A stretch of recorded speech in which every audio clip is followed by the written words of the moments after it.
हम लोग पढ़ चुके हैं जंतुओं में पोषण। आज हम लोग पढ़ेंगे कि पौधों में पोषण कैसे होता है। तो चूँकि जंतु के साथ साथ पौधे भी क्या होते हैं, सजीव होते हैं, तो उनमें भी पोषण की एक अलग विधि होती है। ठीक है, तो आइए देखते हैं कि पौधों में किस प्रकार पोषण होता है। हाँ, जैसा कि आप लोग जानते हो कि पौधे क्या होते हैं, स्वपोषित होते हैं। इसका मतलब कि वो अपना भोजन स्वयं बनाते हैं।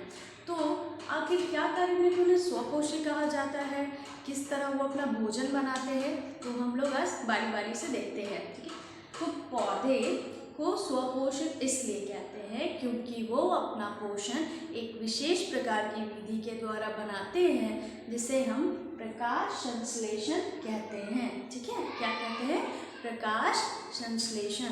प्रकाश संश्लेषण के कारण ही पौधे अपना भोजन तैयार कर पाते हैं। और चूँकि प्रकाश संश्लेषण में पौधे अकार्बनिक पदार्थों से कार्बनिक पदार्थों का निर्माण करते हैं, इसलिए उन्हें क्या कहते हैं, स्वपोषी। ठीक है, क्या कहते हैं, स्वपोषित। तो क्या होता है प्रकाश संश्लेषण, उसमें क्या क्या वस्तुओं की ज़रूरत होती है, देख लेते हैं। सबसे पहली बात, प्रकाश संश्लेषण। प्रकाश संश्लेषण क्या होता है, तो हम लोग ऐसे नॉर्मल लैंग्वेज में ये बोल सकते हैं कि प्रकाश संश्लेषण वह विधि है जिसके द्वारा पौधे अपना भोजन तैयार करते हैं। ठीक है, जैसे हम लोग अपना भोजन बनाते हैं गैस पे, प्रेशर कुकर में, जैसे भी बनाते हैं। ठीक है, लेकिन पौधे जिस विधि द्वारा अपना भोजन तैयार करते हैं, उस विधि को, उस प्रोसेस को क्या कहते हैं, प्रकाश संश्लेषण। ठीक है, तो प्रकाश संश्लेषण में किन किन घटकों की आवश्यकता होती है, ये सभी जो घटक है, ये किसके घटक है, प्रकाश संश्लेषण के घटक है। तो पहला क्या है, क्लोरोफिल। दूसरा क्या है, कार्बन डाइऑक्साइड, जिसका फॉर्मूला क्या होता है, CO2। ठीक है, तो याद रखना CO2 को ऐसे कभी मत लिखना। ठीक है, CO2 को हमेशा ऐसे लिखा करो, दिस इज रॉन्ग, ये करेक्ट है। ठीक है, ये तो कोई फॉर्मूला ही नहीं हुआ। ठीक है, कोबाल्ट भी हम लोग ऐसे लिखते हैं, ये रॉन्ग है। CO2 को कभी ऐसे नहीं लिखना। ठीक है, ये करेक्ट वे में, जितना बड़ा C उतना बड़ा O। ठीक है, तो पहला क्या है घटक, क्लोरोफिल। दूसरा CO2, तीसरा जल, और चौथा सूर्य का प्रकाश। ठीक है, अब पहले हम लोग देख लेते हैं कि क्लोरोफिल। क्लोरोफिल क्या होता है, पेड़ पौधे, जो हरे पेड़ पौधे होते हैं, ठीक है, ऐसे हम लोग बोलते हैं, मतलब कि ये सही है कि क्लोरोफिल के कारण ही पौधों का कलर क्या होता है, ग्रीन होता है। पौधे किस कलर के होते हैं, हरे कलर के होते हैं। ठीक है, उसमें क्लोरोफिल बढ़ने के कारण ही पौधे क्या होते हैं, हरे होते हैं। तो क्लोरोफिल को प्रकाश संश्लेषी इकाई कहा जाता है। प्रकाश संश्लेषी इकाई क्यों कहते हैं, क्योंकि जो क्लोरोफिल होता है प्रकाश को संश्लेषित करने का काम करता है। प्रकाश को संश्लेषित करने का क्या मतलब हुआ, प्रकाश को संश्लेषित करने का मतलब है प्रकाश को कैप्चर। ठीक है, जैसे लाइट है, उसको हम लोग क्या कर लिए, ट्रैप कर लिए, उसको कैप्चर कर लिए। उसी तरह जो क्लोरोफिल होता है वो क्या करता है, प्रकाश को कैप्चर करने का काम करता है, इसलिए इसको क्या हम लोग बोलते हैं, प्रकाश संश्लेषी इकाई। अभी क्लोरोफिल के बारे में और भी पढ़ेंगे कि ये क्लोरोफिल कहाँ होता है। ठीक है, ये बस अभी थोड़ा जानो कि प्रकाश क्लोरोफिल क्या होता है। तो क्लोरोफिल को हम लोग क्या कहते हैं, प्रकाश संश्लेषी इकाई कहते हैं। क्यों कहते हैं, समझ में आ गया ना, क्योंकि ये क्या करता है, प्रकाश को संश्लेषित करने का काम करता है, प्रकाश को कैप्चर करने का काम करता है। ठीक है, उसके बाद इसका दूसरा काम क्या है, ये सौर ऊर्जा को रासायनिक ऊर्जा में क्या करता है, बदल देता है ना। जैसे कि हम नॉर्मली जो पेड़ पौधा हुआ सौर ऊर्जा को लिया और फाइनल प्रोडक्ट क्या बनता है, ग्लूकोज बनता है ना। तो ग्लूकोज क्या है, एक तरह का वो ऊर्जा है ना, ग्लूकोज। ठीक है, रासायनिक ऊर्जा जो कि क्या करता है, प्लांट लेता है, पेड़ पौधे लेते हैं। तो ये भी बहुत इंपॉर्टेंट फंक्शन है किसका, क्लोरोफिल का, कि ये क्या करता है, जो सूर्य से जो ऊर्जा आती है, यानी सौर ऊर्जा जो है, उसको किस में कन्वर्ट कर देता है, केमिकल एनर्जी में, यानी कि रासायनिक ऊर्जा में बदल देता है। ये दोनों मेन फंक्शन किसका हो गया, क्लोरोफिल। तो क्लोरोफिल इंपॉर्टेंट है ना ये प्रकाश संश्लेषण के लिए। ये हम लोग क्या पढ़ रहे हैं, घटक पढ़ रहे हैं, किसका घटक पढ़ रहे हैं, प्रकाश संश्लेषण का घटक पढ़ रहे हैं। अगर इन चारों में से कोई भी एब्सेंट हो जाता है तो प्रकाश संश्लेषण नहीं हो पाएगा। ठीक है, उसके बाद दूसरा क्या आता है, कार्बन डाइऑक्साइड। तो कार्बन डाइऑक्साइड सबको पता है, ठीक है, इसका फॉर्मूला होता है CO2, और ये हमारे एनवायरमेंट से पेड़ पौधे क्या करते हैं, ग्रहण करते हैं। CO2 का कितना परसेंटेज होता है एनवायरमेंट में, 0.03%, ठीक है। तो कितना इंपॉर्टेंट काम करता है ना पेड़ पौधा एनवायरमेंट से, ठीक है, एनवायरमेंट से ये कार्बन डाइऑक्साइड, ठीक है, विषैली गैसेस है हम लोग जो छोड़ते हैं उसको वो क्या करता है, ग्रहण करता है, और ऊपर से जब प्रकाश संश्लेषण कंप्लीट हो जाता है तो ऑक्सीजन रिलीज करता है। तो एक तरह से हम लोग के लिए बहुत बढ़िया काम करता है पेड़ पौधा। तो उसको काटना क्यों काटना, मुफ्त में हम लोग को ऑक्सीजन भी दे रहा है और हम लोग उसको काटे भी जा रहे हैं, तो इसमें गलती किसका है, हमारा गलती है ना। इसलिए पेड़ पौधे को ना कभी नहीं काटना चाहिए, जितना ज़्यादा से ज़्यादा हो पेड़ पौधों को लगाना चाहिए। ये हमारा वातावरण तो क्लियर करते हैं, शुद्ध रखते हैं, उसके साथ साथ हम लोग को ऑक्सीजन भी देते हैं, है ना। मतलब कि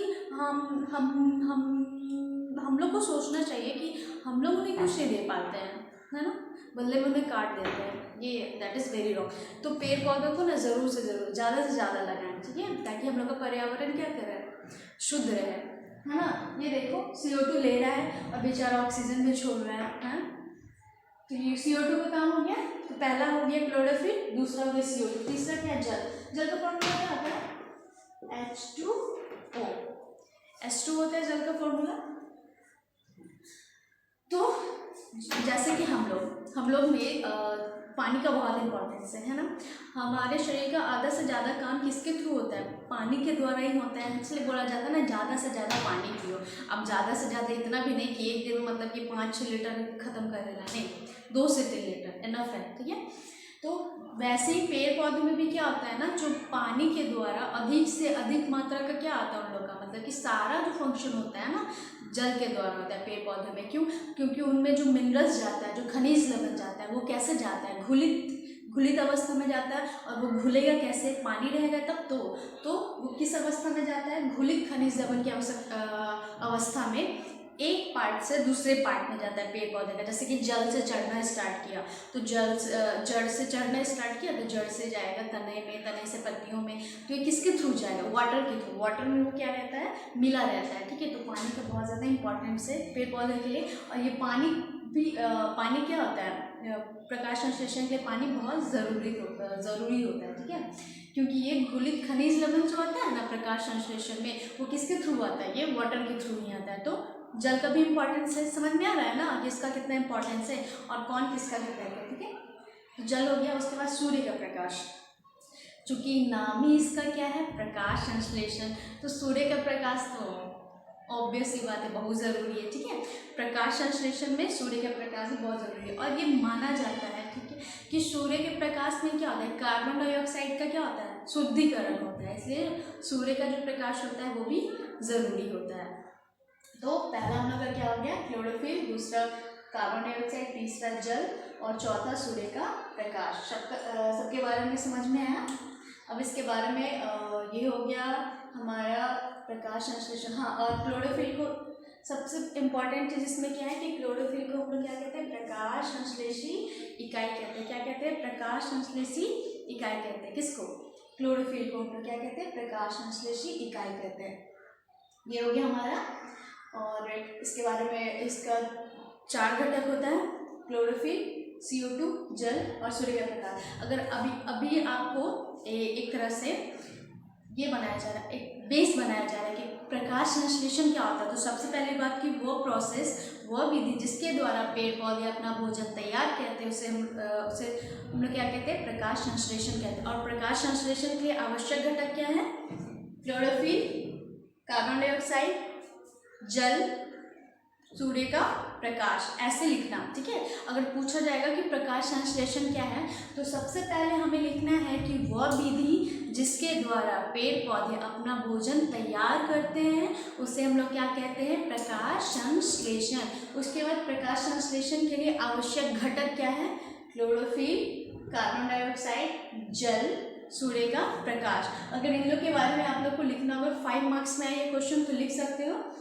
और अगर 1 या 2 मार्क्स का है तो बस नॉर्मली ये भी लिख दोगे कि वह विधि जिसके द्वारा पौधे अपना भोजन तैयार करते हैं उसे हम लोग क्या कहते हैं, प्रकाश संश्लेषण। उसके बाद हम लोग देखेंगे कैसे ये सबको मिला के ये क्यों पहले हम लोग पढ़े, ताकि हम लोग आगे देखेंगे कि इन चारों को मिला के भी प्रकाश संश्लेषण का एक डेफिनेशन तैयार किया जा सकता है। इसलिए हम लोग क्या कर रहे हैं, इसको देख रहे हैं। प्रकाश संश्लेषण का पूरा डेफिनेशन, मतलब कि अगर ये आएगा 5 मार्क्स में लिखने को तो हम लोग इसको कैसे बढ़िया से बढ़िया फॉर्म में लिख सकते हैं। ठीक है, तो सबसे पहले हेडिंग डालेंगे प्रकाश संश्लेषण। ठीक है, ये इसका शॉर्ट फॉर्म में अगर 1-2 नंबर में पूछे तो ये लिख दो बस कि वह प्रक्रिया जिसके द्वारा पौधे अपना भोजन तैयार करते हैं उसे क्या कहते हैं, प्रकाश संश्लेषण। लेकिन 5 मार्क्स में आगे लिखने को एकदम बढ़िया से लिखना है आप लोगों को। ठीक है, एक चांस नहीं देना है ना एग्जामिनर को कि मेरा मार्क्स काट ले। तो पहले क्या लिखेंगे कि प्रकाश संश्लेषण होता क्या है, वह प्रक्रिया जिसके द्वारा पौधे अपना भोजन तैयार करते हैं। ये तो शॉर्ट फॉर्म हो गया है ना, उसका थोड़ा सा उसके बारे में हमने बता दिया। देखो भाई, ये होता है आपका प्रकाश संश्लेषण। अब इस प्रक्रिया में क्या होता है, तो इस प्रक्रिया में पौधे वायुमंडल से कार्बन डाइऑक्साइड, और जो मेन पॉइंट हो ना, जैसे कि हम लोग 4 घटक पढ़े थे, कार्बन डाइऑक्साइड, क्लोरोफिल, सनलाइट और जल, 4 पढ़े थे हम लोग। तो जो मेन हेडिंग रहेगा ना उसके नीचे क्या कर देंगे हम लोग, अंडरलाइन कर देंगे। याद रखना, उसके नीचे हम लोग क्या कर देंगे, अंडरलाइन कर देंगे। तो कैसे लिखना है, इस प्रक्रिया में पौधे वायुमंडल से कार्बन डाइऑक्साइड ग्रहण कर जड़ द्वारा जल को अवशोषित कर क्लोरोफिल तथा सूर्य के प्रकाश की उपस्थिति में सौर ऊर्जा को रासायनिक ऊर्जा में परिवर्तित कर अपना भोजन, उनका भोजन क्या होता है, क्या होता है उनका भोजन, ग्लूकोज होता है, ग्लूकोज तैयार करते हैं। और ये हो गया इसका समीकरण। ठीक है, इसको बड़े बड़े मार्कर से अंडरलाइन करके याद कर लो। ओके, तो ये हो गया आपका इसका इक्वेशन, जो पूरा हम लोगों ने प्रकाश संश्लेषण पढ़ा वो उसका क्या हो गया, ये इक्वेशन हो गया। तो I repeat this once again. ठीक है, इस प्रक्रिया में पौधे वायुमंडल से कार्बन डाइऑक्साइड, ठीक है, ये आप लोग खुद भी याद रख सकते हो। वो 4 घटक हमेशा याद रखना कि कौन कौन सा 4 कंपोनेंट्स था जो कि हम लोग को फोटोसिंथेसिस यानी प्रकाश संश्लेषण में यूज़ हो रहा था, और उसको ही अपने डेफिनेशन के फॉर्म में जो आपने पढ़ रखा है उसको बना के लिख सकते हो कि इस प्रक्रिया में पौधे वायुमंडल से, कार्बन डाइऑक्साइड कहाँ होता है, एनवायरमेंट में होता है, तो वायुमंडल से ही लेगा, है ना, वायुमंडल से कार्बन डाइऑक्साइड ग्रहण कर, और पानी कहाँ से लेगा, जड़ से लेगा, है ना, जड़ के द्वारा जल को अवशोषित कर क्लोरोफिल, है ना, क्लोरोफिल सबसे इंपॉर्टेंट था, क्लोरोफिल तथा सूर्य के प्रकाश की उपस्थिति में सौर ऊर्जा को किसमें कन्वर्ट करते हैं, रासायनिक ऊर्जा में। और ये किसका फंक्शन था, क्लोरोफिल का था ना, कि वो सौर ऊर्जा को किसमें कन्वर्ट कर रहा था, रासायनिक ऊर्जा में, और अपना क्या बनाते हैं, भोजन तैयार करते हैं। और उनका जो भोजन होता है वो क्या होता है, ग्लूकोज होता है। क्या होता है उनका भोजन, ग्लूकोज होता है। ठीक है, तो ये हो गया फोटोसिंथेसिस यानी प्रकाश संश्लेषण का पूरा डेफिनेशन। बहुत बढ़िया से लिख लो, याद कर लो, बहुत अच्छा रहेगा आप लोगों का। इसके बाद आप लोगों को क्या करना है, इसका इक्वेशन लिखना है, ये समीकरण हो गया। ठीक है, यहाँ थोड़ा स्पेस नहीं था तो यहाँ मैंने मैनेज कर दिया है। ओके, तो आप लोग थोड़ा सा इसको अच्छे से लिख दियो। ये समीकरण लिखने के बाद यहाँ थोड़ा सा अंडरलाइन करना। ठीक है, उसके बाद इसके नीचे इसका पूरा इक्वेशन लिख देना, समीकरण। तो इक्वेशन क्या है, ये इक्वेशन सबको याद होना चाहिए। ठीक है, एकदम हर दिन इसको कॉपी कहीं भी लिख के एकदम प्रैक्टिस करो आप लोग। ठीक है, तो पहले क्या लिखना है, क्या चाहिए हम लोग, और देखो जो हम लोग को चाहिए ना इक्वेशन में हमने वही डाला है। इक्वेशन क्या होता है, इतना मतलब कि अपना स्पेस बचाने के लिए, और क्या होता है ना, पेपर बचाने के लिए साइंटिस्ट क्या करते हैं ना, किसी भी चीज़ का इक्वेशन लिख देते हैं। इक्वेशन का मतलब ही होता है ये पूरा लंबा चौड़ा परिभाषा। ठीक है, अगर ये इतना लंबा चौड़ा परिभाषा लिख के बस इतना लिख दो तो ये भी काफ़ी है, लेकिन थोड़ा सा इम्प्रेशन जमाना है ना, इसलिए ये लिख रहे हैं। ठीक है, तो ये लिखने के बाद इक्वेशन क्या लिखना है, हम लोग कार्बन डाइऑक्साइड लिए थे, जल भी लिए थे, और किसकी किसकी उपस्थिति था, सूर्य के प्रकाश और क्लोरोफिल, दोनों की उपस्थिति में क्या बना, पौधों का भोजन जो कि क्या होता है, ग्लूकोज, और क्या रिलीज किया बोलो, 6O2 6O2 यह ना कितना इम्पोर्टेंट है। O2 एक तो बेचारा कार्बन डाइऑक्साइड का गवर्नमेंट से ले भी रहा है और छोड़ क्या रहा है, O2 हमारा प्राण वायु है ना, हमारा प्राण वायु कितना इम्पोर्टेंट काम कर रहा है ना पेड़ पौधा, फिर भी लोग इसको बेरहमी से धर धर धर धर धर काट देते हैं। सोचो, तो ये इसका क्या हो गया, इक्वेशन हो गया C6O2, यानी कि कार्बन डाइऑक्साइड का कितना मॉलिक्यूल्स, 6 मॉलिक्यूल्स, और वाटर का कितना मॉलिक्यूल्स, 12, और क्या चाहिए हम लोग को, सूर्य का प्रकाश और क्लोरोफिल, ठीक है। और ये क्या बनता है इसका भोजन, ग्लूकोज, जिसका फॉर्मूला क्या होता है C6H12O6। रिलीज क्या किया, ऑक्सीजन का 6 मॉलिक्यूल्स और वाटर का 6 मॉलिक्यूल्स। अब हम लोग इक्वेशन बैलेंस करने सबको आता है ना, आता ही होगा, तो एक बार फिर से देख लेते हैं इक्वेशन बैलेंस है कि इधर देखो, इधर कार्बन कितना है, 6 है, इधर कितना है कार्बन, 6, ठीक है। ऑक्सीजन कितना है, 6 12 24, और इधर कितना है, 12, और ये हो गया नहीं 6 दूनी 12 12 12 24, इधर ऑक्सीजन कितना हो गया, 6 दूनी 12 12 दूनी 18, ये रॉन्ग हो गया, अरे हाँ 18 और 6 18 और 6 24, ठीक है, हो गया।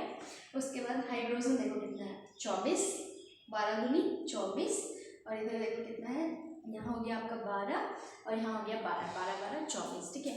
इसका एक और तरीका आप लोगों को बता दूँ, मतलब कि इक्वेशन कभी बैलेंस करने को आए और आपको समझ नहीं आए कि इक्वेशन को कैसे बैलेंस करते हैं, तो आप एक तरह से ऐसे भी बैलेंस कर सकते हो, ठीक है, बताती हूँ आपको। आई थिंक इसको रब कर दिया जाए, बहुत मेहनत से लिखा गया था, बट कोई नहीं, रब कर देती हूँ थोड़ा सा बस आप लोग को बताने के लिए, ऐसा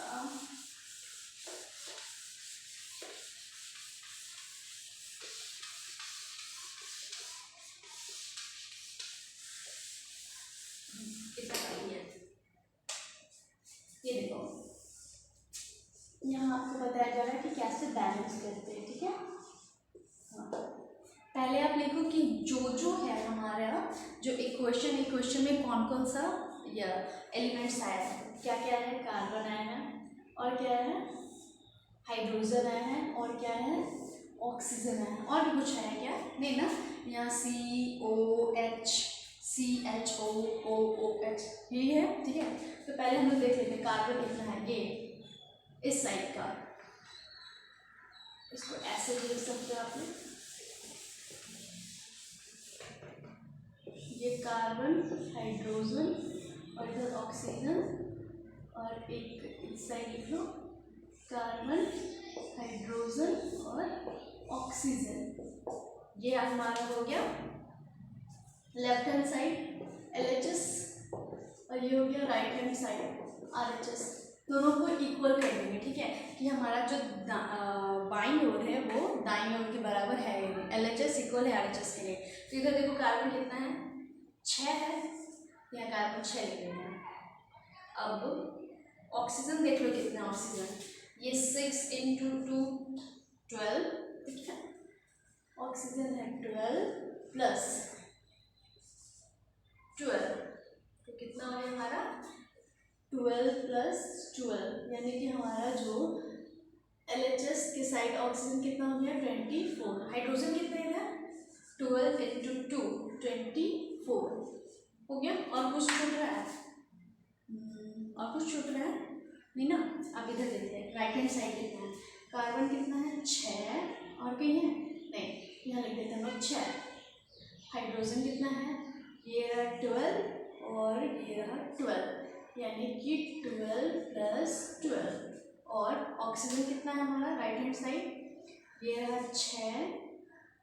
6 प्लस 12 प्लस 6, तो कितना हो गया ये 24, और ये हो गया हमारा 6 6 12 प्लस 12, यानी कि 24। अब दोनों को सबको मिला दो, इधर कार्बन 6 है, इधर भी कार्बन 6 है, हाइड्रोजन 24, इधर भी 24 है, ऑक्सीजन 24, इधर भी 24 है। ये इक्वेशन बैलेंस है ना, मतलब ये चेक करने का तरीका।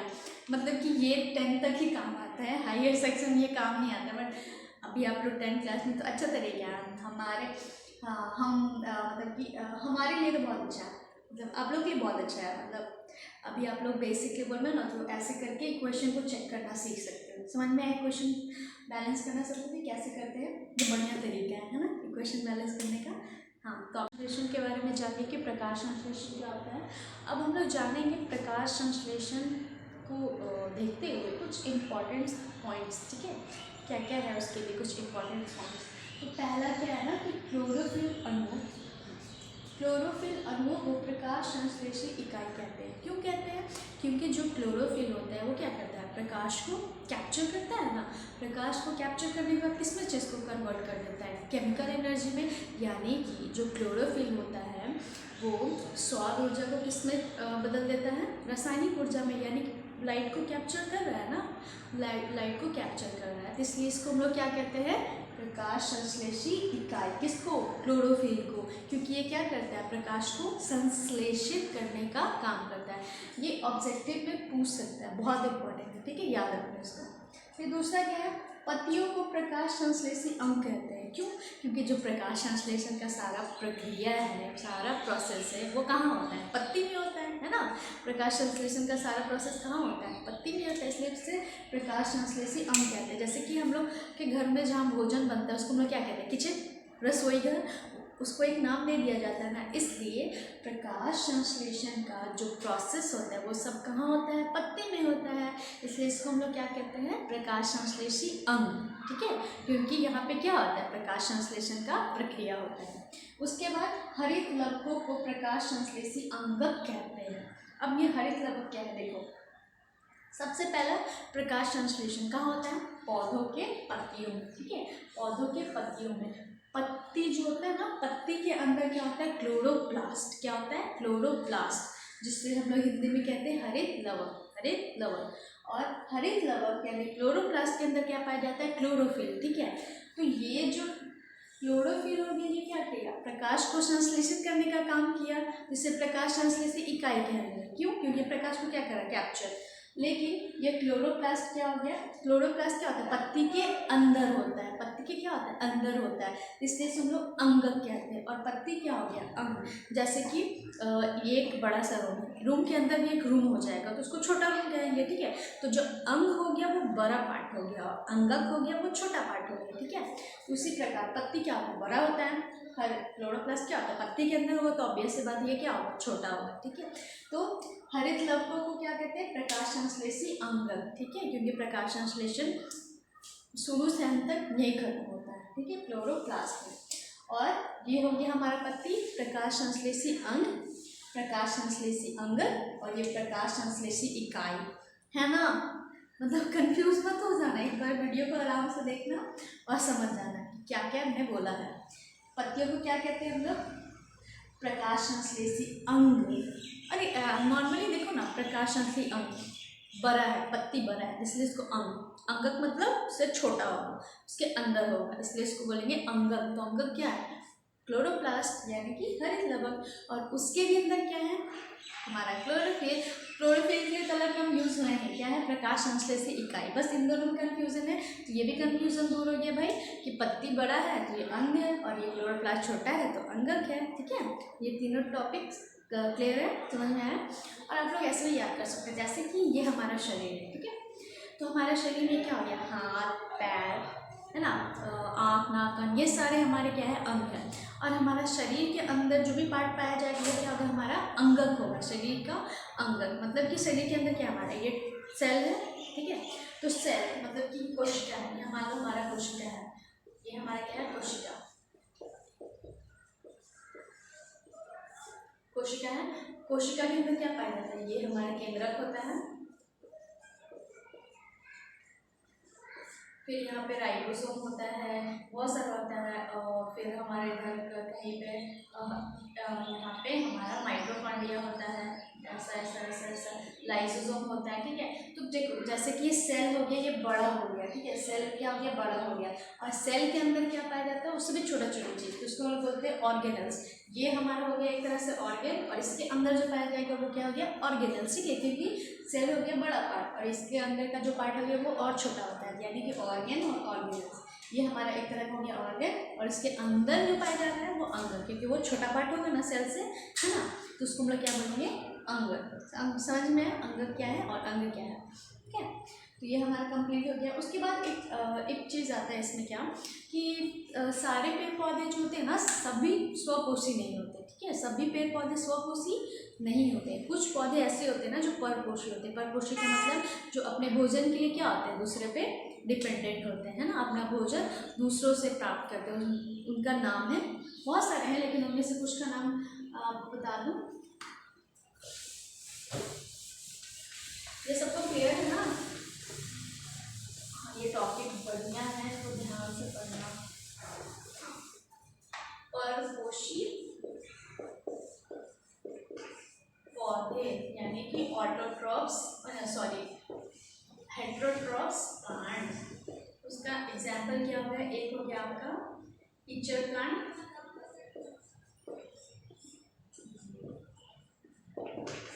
और एक हो गया Venus flytrap. Venus fly fly fly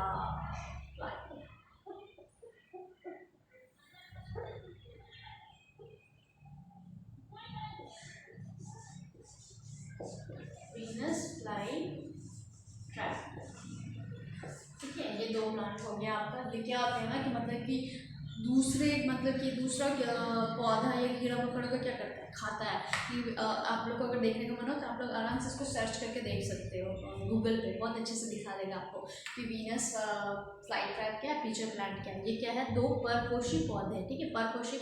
अब ऐसा मत सोचना कि सारे पौधे सब तो स्वपोषी होंगे, अपना भोजन बनाते हैं खुद से, ऐसा बिल्कुल नहीं है, ठीक है। क्या होता है, कुछ परपोषी भी होते हैं, और भी बहुत सारे आप लोग देख सकते हो। इसमें एक चीज़ है ना कि ये कभी मत ध्यान रखना ना कि जो भी ग्रीन प्लांट्स है ना, सब लोग क्या करते हैं, प्रकाश संश्लेषण करते हैं। कलर इंपॉर्टेंस नहीं रखता है, ठीक है, क्योंकि ग्रीन है तो प्रकाश संश्लेषण करेगा ही। उसमें सबसे बड़े इम्पॉर्टेंस ये होना चाहिए ना कि उसमें क्लोरोफिल है या नहीं है, ठीक है। क्लोरोफिल होगा तभी प्रकाश संश्लेषण होगा, क्योंकि हम लोग वो 4 घटक कंपोनेंट्स पढ़े हैं ना कि क्लोरोफिल चाहिए, कार्बन डाइऑक्साइड चाहिए, वाटर चाहिए और सूर्य का प्रकाश चाहिए। ये चारों में से एक भी एब्सेंट हो तो ये प्रकाश संश्लेषण नहीं होगा। इसलिए वही पेड़ पौधा प्रकाश संश्लेषण करेगा जो कि क्या होगा, जिसमें क्लोरोफिल पाया जा रहा है। ऐसा ज़रूरी नहीं है कि वो हरा ही हो, क्योंकि बहुत सारे पौधे लाल भी होते हैं ना, बैंगनी भी होते हैं, तो क्या वो प्रकाश संश्लेषण नहीं करते, वो करते हैं, ठीक है। तो क्या इंपॉर्टेंस है कि पौधे का जो कलर है वो इम्पोर्टेंस नहीं है, इम्पोर्टेंस ये है कि उसके अंदर क्लोरोफिल पाया जा रहा है या नहीं पाया जा रहा है। समझ में आया? उसके बाद एक टर्म आता है पौधे में, स्टोमेटा। हाँ, सुना तो लग रहा है स्टोमेटा, जिसको हम लोग क्या बोलते हैं हिंदी में, रंध्र। क्या कहते हैं, रंध्र। तो स्टोमेटा क्या है, इसका फंक्शन क्या है? हाँ, ये बहुत डार्क हो गया